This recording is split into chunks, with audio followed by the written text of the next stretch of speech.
nom du Père et du Fils et du Saint-Esprit, ainsi soit-il, mes bien chers frères et sœurs, neveux, nièces, cousins, amis, continuons notre explication au sujet de la doctrine chrétienne. Vous savez que la connaissance est lumière. Quand on conduit une voiture dans la nuit, avec le brouillard, on voit rien, c'est dangereux. Surtout si on est dans la montagne, n'est-ce pas, dans une haute montagne avec des précipices. Eh bien, l'ignorance religieuse, c'est comme conduire sa vie humaine entre précipices dans la nuit et dans le brouillard. Pour cela, il faut la connaissance du chemin de la vie humaine et chrétienne. Vivre humainement, oui, mais aussi vivre chrétiennement. Pour cela, notre Seigneur Jésus-Christ a demandé à ses apôtres de prêcher son évangile, c'est-à-dire sa doctrine, son enseignement, l'évangile qui nous montre concrètement le chemin du ciel. J'ai dans mes mains le petit catéchisme à l'usage de tous les diocèses de Belgique, question 208, les péchés et les vices. Dans les conseillers antérieurs, j'ai lu tout le chapitre consacré aux péchés et aux vices. Maintenant, on va approfondir un peu ce thème.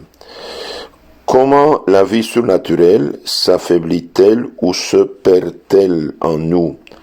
La vie surnaturelle, la vie chrétienne, la vie de la grâce, la vie de la sainteté, la vie de la charité s'affaiblit en nous par le péché véniel, la tiédeur, et se perd complètement, se détruit par le péché mortel.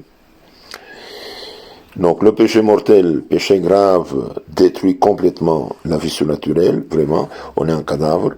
C'est comme la lumière s'en va de la lampe, on est dans l'obscurité. Et les petits péchés comme des petites blessures, nous fragilisent, nous affaiblit. Alors qu'est-ce que c'est le péché? Eh bien le péché est une désobéissance volontaire à la loi de Dieu. Le péché, c'est une désobéissance volontaire à la loi de Dieu. Il y a deux types de péchés, le péché véniel et le péché personnel. Le péché véniel, c'est le péché que nous héritons d'Adam et Ève. C'est le péché, c'est naître sans la grâce, sans la sainteté, séparé de Dieu. Et le péché originel, comme remède, le baptême. Pour cela, on doit baptiser les enfants le plus tôt possible pour les faire enfants de Dieu, et les communiquer la grâce, la sainteté, avec d'autres paroles, mais ouvrir la porte du ciel devant eux, leur donner la grâce qui leur fait enfants de Dieu, le péché originel. Et le péché personnel se divise en deux, péché véniel et péché mortel. Péchés véniels sont des petits péchés, bien sûr que offense de Dieu, bien sûr qui causent des problèmes, mais ne nous séparent pas de Dieu. Ne nous séparent comme avoir des petites blessures, comme être malade, petite maladie, on vit encore. Tandis que le péché mortel nous sépare complètement de Dieu. On donne le dos à Dieu. Le péché mortel ferme la porte du ciel et ouvre la porte de l'enfer, malheureusement. C'est comme recevoir une balle, ou 10 balles plutôt, dans le cœur, et on est mort. C'est ça le péché. Le péché mortel. Saint Paul, dans sa première lettre aux Corinthiens, par exemple, eh bien, nous donne une liste de péchés. Quand on parle de péché, mais c'est quoi? Voilà, le type de péché que nous donne Saint Paul, 1er Corinthiens, chapitre 6, verset 9. Ne savez-vous pas que les gens justes n'héritent point du royaume de Dieu? Ne vous y trompez pas, ni les impudiques, ni idolâtres, ni adultères, ni dépravés, ni gens de mœurs infâmes, ni voleurs, ni cupides, pas plus que ivrognes, insulteurs ou rapaces, n'hériteront du royaume des cieux.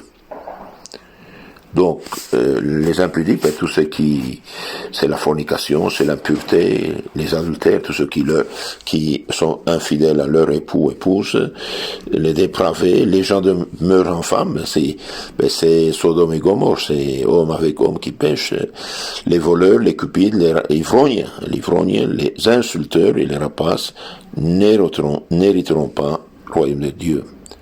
Et cela, vous l'étiez bien quelques-uns, mais vous êtes lavés, mais vous êtes sanctifiés, mais vous avez été justifiés par le nom de notre Seigneur Jésus-Christ et par l'Esprit de notre Dieu. Saint Paul d'Espèce dit, fouillez la fornication. Tout péché que l'homme peut commettre extérieur à son corps, celui qui fornique, lui, pêche contre son propre corps. Ou bien ne savez-vous pas que votre corps est un temple de l'Esprit Saint qui est en vous et que vous tenez de Dieu et que vous ne vous appartenez pas. Vous avez été bel et bien achetés. Glorifiez Dieu dans votre corps. Glorifiez Dieu dans votre corps. Donc le péché mortel, vraiment, c'est l'enfer en puissance. Tout homme, toute personne qui, en ce moment, se trouve dans le péché mortel, eh bien, il est dans le danger de tomber dans l'enfer éternel s'il laisse ce monde sans repentir, sans confession, sans réconciliation avec Dieu. Pour cela, je vous conseille, s'il y a tant que vous ne confessez pas, vous ne communiez pas, eh bien, confessez-vous. Confessez-vous. C'est Jésus qui pardonne les péchés au moyen de prêtres. Au chapitre 20, 21-23 de Saint Jean, Jésus notre Seigneur, le jour de son triomphe, de sa résurrection, eh bien, il a soufflé sur les apôtres, il a dit, recevez l'Esprit Saint, ceux à qui vous pardonnez les péchés, leurs péchés seront pardonnés, et ceux à qui vous les retenez seront retenus. Et le prêtre, il ne peut jamais rien dire de ceux qui écoutent dans la confession. Le péché, il est expulsé par la confession, la porte du ciel ouverte, celle de l'enfer fermée. Et celui qui se confesse, eh bien, il ressuscite. Continuons notre réflexion sur le péché. Et maintenant, je m'appuie sur le catéchisme catholique populaire de François Spirago. C'est merveilleux ce livre, hein, je vous conseille de l'avoir. François Spirago, catéchisme catholique populaire. On commet un péché quand on transgresse un ordre de Dieu, sciemment et librement. Sciemment, voilà, on sait que péché, et librement, je le fais volontairement. Adam et Ève au paradis connaissaient parfaitement l'ordre de Dieu qu'ils transgressaient, et le serpent ne les forçait nullement. Ils commirent donc un péché. Bien sûr, le serpent a suggéré, etc., mais ils ont librement commis ça. Dieu leur avait dit, ne touchez pas aux fruits de l'arbre défendu. La volonté de Dieu est notifiée par le décalogue, les 10 commandements, par l'ordre d'accomplir les œuvres de miséricorde, par les ordres de l'autorité que représente Dieu. Elle défend ou prescrit un acte, d'où la distinction des péchés de commission ou des omissions. Elle regarde la majesté divine, ou bien notre bien, ou celui de nos semblables, ou des péchés contre Dieu, contre nous-mêmes, contre le prochain. Donc, on peut pécher d'une certaine manière, de 3 manières, contre Dieu, contre nous-mêmes, ou contre le prochain. Le péché est donc une résistance, une désobéissance à Dieu. Saint Paul aux Romains 4,15, Saint Jean 3,4. Donc le péché est une résistance, une désobéissance à Dieu. Donc le péché est une désobéissance à Dieu, à des ordres célestes, dit Saint Ambroise. Le péché est un rejet du joug divin par l'homme qui lui dit « Non serviam, je ne servirai pas ». Jérémie 2,20. On attribue cette parole à Satanas. Le péché est une attaque violente de la divinité visant à son anéantissement pour qu'elle ne puisse ni voir ni punir ce forfait, dit Saint Bernard. Mais Dieu ne peut pas être anéanti, donc le péché reste péché. Le péché est une déclaration de guerre à Dieu. Il crucifie Jésus de nouveau, Hébreux 6, parce qu'il rend son sang inutile. Et oui, c'est le baptisé qui pêche rend inutile le sang versé de Jésus sur la croix. La malice du pécheur est plus sensible au cœur de Jésus que sa passion, comme la retenue de son salaire est plus pénible pour un ouvrier que son labeur. Le pécheur est un ennemi de son propre âme. Tobie 12:10. Le pécheur est un ennemi de sa propre âme. Ce serait une folie d'insulter un homme dont dépendrait tout notre bonheur ici-bas. C'est une folie plus d'offenser celui du secours duquel nous avons toujours et partout besoin et dont dépend notre éternité bienheureuse. Mais oui, tout ce que nous sommes, tout ce que nous avons, tout le cosmos travaille pour nous rendre la vie possible, et tout ça c'est Dieu qui le fait. Donc quand on désobéit à Dieu, quand on méprise les commandes de Dieu, vraiment une folie. Encore Dieu, dans sa miséricorde, nous laisse en vie, nous appelant à la conversion, au repentir, pour que nous ne soyons pas éternellement malheureux. Qui oserait insulter celui qui, au bout d'un tour, nous tiendrait suspendus à une faible corde? Et nous osons être assez insensés pour provoquer le courroux, la colère de celui qui tient notre vie suspendue à un cheveu et qui pourrait nous laisser retomber dans le néant. Nous autres, pauvres créatures, nous ne tolérons pas la moindre offense de nos inférieurs, qui pourtant nous sont ordinairement égaux en dignité, et cependant nous méprisons la majesté divine. Donc le péché est une transgression volontaire, sciemment et librement à la loi de Dieu. On ne commet pas de péché quand on ignore, sans sa faute, la culpabilité d'un acte, ni quand on ne consent pas à l'acte coupable.